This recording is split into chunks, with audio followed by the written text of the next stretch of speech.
പ്രവാസി ഡ്രൈവർമാർക്ക് ആശ്വാസമേകുന്ന തീരുമാനവുമായി കുവൈത്ത് ആഭ്യന്തര മന്ത്രാലയം. ഇനി മുതൽ വാഹന ഡ്രൈവിംഗ് പെർമിറ്റുകൾ ഇലക്ട്രോണിക് രീതിയിൽ ഡ്രൈവർമാർക്ക് ഉപയോഗിക്കാമെന്ന പുതിയ ഉത്തരവാണ് കുവൈത്ത് മന്ത്രാലയം നൽകിയിരിക്കുന്നത്.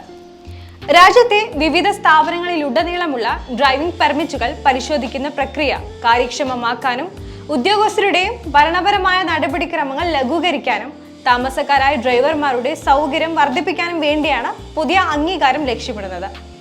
ഇതോടെ ഇലക്ട്രോണിക് രീതിയിൽ നൽകുന്ന ഈ വാഹന ഡ്രൈവിംഗ് പെർമിറ്റ് രാജ്യത്തുടനീളമുള്ള എല്ലാ സ്ഥാപനങ്ങൾക്കും എല്ലാ സർക്കാരിതര ഇടപാടുകൾക്കും ഔദ്യോഗിക കാർഡായി ഉപയോഗിക്കാമെന്നാണ് അറിയിപ്പ്.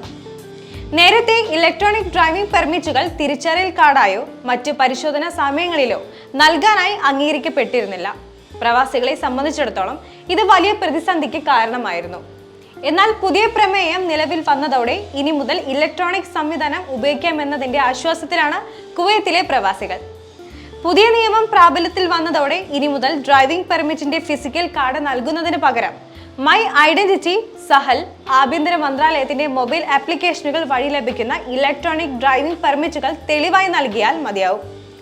അതുകൊണ്ട് ഇനി ഏത് പരിശോധനയിലും ഫിസിക്കൽ കാർഡ് കൈവശം വെക്കുകയോ തെളിവായി കാണിക്കുകയോ വേണ്ട. പകരം ഈ ഇലക്ട്രോണിക് ഡ്രൈവിംഗ് പെർമിറ്റ് കാണിച്ചാൽ മതിയാകും.